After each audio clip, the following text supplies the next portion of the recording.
치아 교정을 할 때 많은 경우에 이제 발치가 필요합니다. 특히 한국인들이 그렇습니다. 왜냐하면 돌출입이 대표적인 어떤 부종기압의 사례로 있기 때문에 그렇고, 돌출입 같은 경우에도 이제 인매가 돌출된 경우도 있고 치아만 돌출이 된 경우도 있어요. 그러면 치아가 덧니가 있어서 바깥으로 이제 치아가 삐져나와 있는 거죠. 자기 위치에 있지 못하고 바깥에 위치한 경우는 이를 빼지 않고도 치아를 배열할 수 있는 방법이 분명히 있습니다. 그리고 이제 인매 자체가 많이 돌출되었다. 무슨 말이냐면 치아도 돌출이 있지만 잇몸뼈도 돌출이 되어 있고, 어쨌든 입이란 그 공간 내에서, 주어진 공간 내에서 모든 치아가 제대로 기능할 수 있는 공간이 부족하다는 의미예요. 그래서 작은 방에 우리가 모여 있으면, 그죠? 작은 방이 이제 사람이 3명만 들어갈 수 있는 작은 방이다. 그러면 그 방에 10명이 들어가 있으면 어떻게 되겠습니까? 사람이 차곡차곡 쌓이다가 나중에 문을 열고 나오겠죠. 그 문을 열고 나오는 사람이 돌출입의 상황이라고 생각을 하시면 돼요. 입을 다물 수가 없어요. 심리적인 것뿐만이 아니고 구강 건강이나 기능적으로도 많은 문제가 생길 수밖에 없는 게 돌출입입니다. 그러면 자기 치아를 하나라도 더 살리고자 하는 그런 의지가 있으신 분들은 돌출입 교정도 하고 싶지만 치아도 안 빼고 싶다, 이런 딜레마에 빠지게 돼요. 그렇지만 우리가 그 치아 자체도 중요하지만 전체적인 어떤 구강 건강도 매우 중요하기 때문에 우리가 수용할 수 있는 만큼의 개수를 유지하는 것이 장기적으로 봤을 때 건강에도 좋고 여러 가지 이점이 많다고 생각이 되면 그 부분이 훨씬 더 현명한 것이라는 거죠. 예를 들어서 돌출이 매우 심하고 거기다 치아 총생까지 있어서 복잡한 상황이라면 이거 자체가 어떤 여러 가지 문제를, 치아 오식증, 중치나 잇몸의 염증이나 그런 부분들을 유발할 수 있고, 구호흡이 생길 수 있고, 또 구호흡이 생기게 되면 여타 문제들이 또 생길 수 있어요. 그런 부분들을 예방하기 위해서라도 돌출입을 해소를 해야 되고, 그 해소를 하기 위해서는 발치가 필요한데, 주로 우리가 이제 돌출입 교정에서 이제 그 발치하는 치아는 작은 어금니입니다. 그래서 우리는 위도 그렇고 아래쪽도 그렇고 앞니가 6개가 있고 작은 어금니가 각각 2개, 그리고 큰 어금니가 2개 이렇게 있어요. 아래쪽에도 똑같아요. 그러면 이 작은 어금니 2개 중에 1개가 없어졌을 때 얼마나 어떤 그 치아 기능이나 어떤 심리적으로 봤을 때 문제가 생기나, 그렇진 않습니다. 작은 어금니가 하나가 없어졌을 때 그 치아 1개 사이즈가 7.5mm 정도 돼요.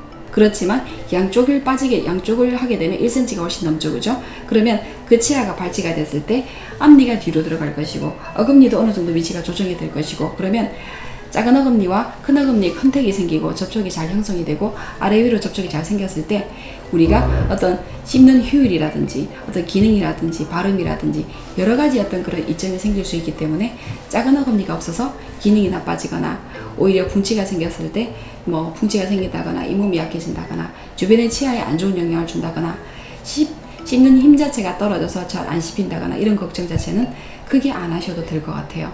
그래서 이제 우리나라 이제 계속 이제 한국인들에 대해서 얘기를 할 수밖에 없는데, 한국인들은 서양인과 안면 구조가 완전 다릅니다. 어떻게 다르냐면 서양인들은 일단 눈 주변의 뼈 자체가 안으로 쏙 들어가 있어요. 그리고 코가 매우 오똑해요. 그래서 코는 잡아당긴 것처럼 생겼고 눈은 밀어넣은 것처럼 생겼어요. 아래턱의 사이즈도 훨씬 작습니다. 그래서 우리하고 다른 부분이 일단 좁고 길어요. 매우 입체적으로 생겼어요. 우리는 조금 평평하죠, 그죠? 그런 상황에서 돌출입이 있을 때 그 전체적인 외모의 어떤 느낌 자체가 많이 달라질 수 있어요. 무슨 말이냐면 동양인에서 돌출이 생겼을 때는 서양인보다 조금 더 불편함이 좀 더 생길 수 있다는 거예요, 외모적으로. 그러면 이 돌출입이 왜 외모적으로 불편하냐? 우리는 조금 평평하게 생겼다고 했잖아요, 그죠? 그러면 눈, 코, 입 자체가 입체적이지 않은데 돌출입이 있을 때는 입만 입체적이게 돼요. 본인 스스로가 생활할 때도 거울을 매일 제 얼굴을 보기 위해서 이를 닦을 때도 거울을 보고 화장을 고칠 때도 거울을 보고, 그때마다 본인의 기준이 돌출이 없는 것이 예쁘다는 기준이 있다고 한다면 그건 무조건 스트레스 받을 수밖에 없어요. 근데 외모적으로 전체적으로 입체가 전혀 없는데 입만 입체적으로 나와 있다.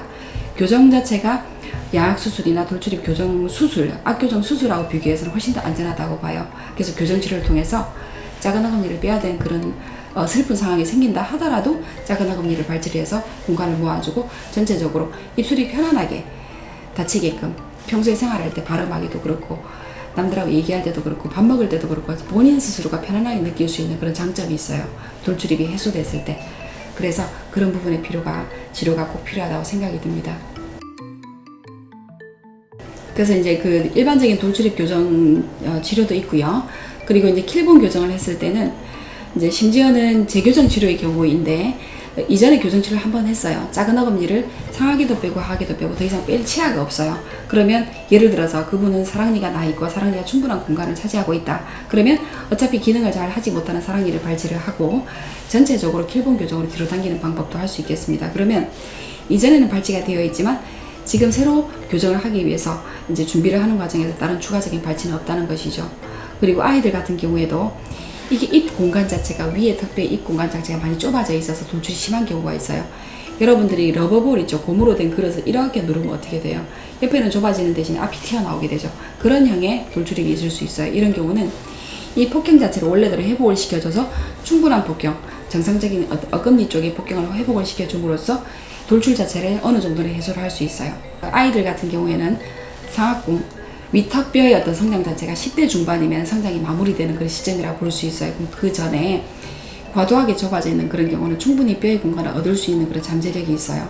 그래서 충분히 뼈의 공간을 얻게 되면 치아배를 할 수 있게 되고 치아 자체가 공간이 좁기 때문에 치아가 앞으로 뻗어지거나 돌출이 되는 걸 미리미리 막을 수 있는 그런 치료 방법도 있습니다. 이때는 굳이 영구치의 어떤 발치를 고려하지 않더라도 있는 공간을 충분히 활용을 해서 돌출을 해소할 수 있는 방법도 될 수 있겠습니다. 이제 성장기에 이제 돌출이 예상되는 경우에는 이미 돌출이 이제 생겨져 있고 특히 위턱 돌출이 있는 경우는 이제 페이스보호라는 장치가 있어요. 페이스보호는 전체적인 그런 악궁의 어떤 그 위치를 후방으로 이동시킬 수 있는 그런 힘을 적용을 할 수가 있습니다. 단지 이제 입안에 장치가 들어가는 것 뿐만이 아니고 바깥쪽으로 이제 본인이 껴야 되는 장치가 있어요. 이거는 이제 아이들도 어린이들이든 뭐 초등학생이든 중학생이든 모두가 사회적인 생활을 하고 있기 때문에 남들이 보는데 너무나 이렇게 눈에 띄는 큰 장치, 벌키한 장치를 끼는 거는 그건 좋지 않다는 생각이 들어요. 그래서 집에 있는 동안에 본인이 사회생활을 전혀 하지 않고 있는 그런 공간에서 편안한 그런 시간대에 장치를 충분히 끼게 되면 위턱뼈 자체가 돌출이 되어 있는 경우에 성장이 충분히 남아있는 경우는 충분히 어떤 뼈의 위치를 그리고 뼈의 형태를 후방으로 당기는 쪽으로 변화를 줄 수가 있습니다. 이제 그 돌출입이 예상되는 그런 경우에 페이스보호나 어떤 여러 장치를 구개를 확장한다든지 더 좁아져 있는 그런 턱뼈의 어떤 공간을 얻는 쪽으로 교정을 하게 되면 성장이 더 진행됐을 때 어떤 공간이 절대적으로 부족하기 때문에 어쩔 수 없이 발치를 해야 되는 그런 위험한 상황을 예방을 할 수도 있겠습니다. 단 이때는 돌출이 있다고 하더라도 어떤 게 치아 자체의 어떤 그런 너무나 복잡한 그런 상황이 아니라면 그게 가능할 수 있겠죠. 돌출은 있는데 치아가 별로 복잡하지 않은 경우가 있어요. 이런 경우에는 매우 좋은 케이스가 될 수 있고 돌출도 있지만 치아들 자체가 모두 엉켜있고 복잡하게 나 있는 경우에는 어쨌든 뼈의 공간 자체가 절대적으로 부족하기 때문에 확장은 확장대로 필요할 수 있고 그리고 이후에 성장이 조금 더 진행이 됐을 때는 작은 어금니 소고치 발치가 필요할 수도 있습니다. 이런 거는 일단 그 지금 현재 상황을 먼저 판단을 해보고 그리고 이후에 성장 과정을 지켜보면서 이후에 판단할 수 있는 부분이 되겠어요.